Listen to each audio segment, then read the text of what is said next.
Hey y'all, I'm doing something fun today. I'm working with a little photo album that Ethel Bowers, pictured here on the right, my grandfather's aunt, she took it. She took most of the photos. The ones that she didn't take, one of her siblings or the others of her siblings took. They were a bunch of shutterbugs. Their uncle was a professional photographer in DeWitt, Arkansas. And so I decided that I would try to build the trees for the other people in the photos because occasionally some neighbors show up in the photos. And one was a woman named Mrs. McVeigh, which you can see at the bottom of the photo. Well, maybe you can't. It's written, there you go. It says Ethel, which is Ethel Bowers, and Mrs. McVeigh. And I thought, all right, so I can find Mrs. McVeigh, right? She lived in New Ross, Indiana, which is not a, oh, I don't know why that just happened. Okay, let me go back to her.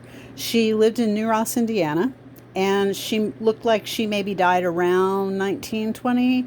Age is really hard to determine other than by ear size because folks looked old because they worked hard on farms and stuff, and this was farming country in central western Indiana. So I started with Mr. and Mrs. McVeigh in Ancestry, and I found a death record for someone that looked like her husband, like it possibly could be her husband because of the dates. And from that, I found his wife was Mary A. Inlow, and I thought, all right, this is it. This is definitely her. So I've connected in with some work that's been done on her family here, and I added the photograph. So I went to Memories and added the photograph, calling it Mary Inlow McVeigh and Ethel Bowers because that's who's in the picture. And then I tagged it for each of them.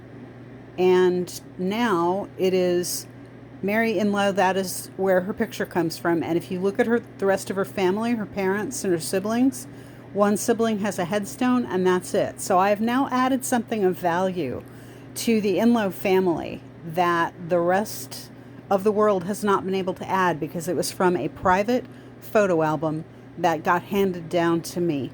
There's no picture of her husband, unfortunately. He did outlive her by a year.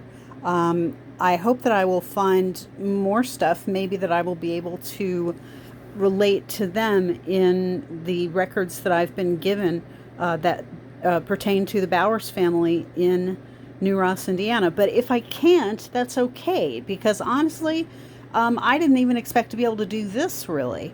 But it's a really fun thing to do. If you're bored with your own family, if you're frustrated, if you've hit a brick wall, if you've hit one of the brick walls that Family Search seems to like to put up now with their new interface that a lot of people are very unhappy about, one thing that you can do is you can go through your family photo album and see if you can't figure out who some of the other non-family members who are in those photos are, and whether or not you can actually identify them, and if you can identify them, whether or not you can actually build a small family tree for them and put that information on Family Search.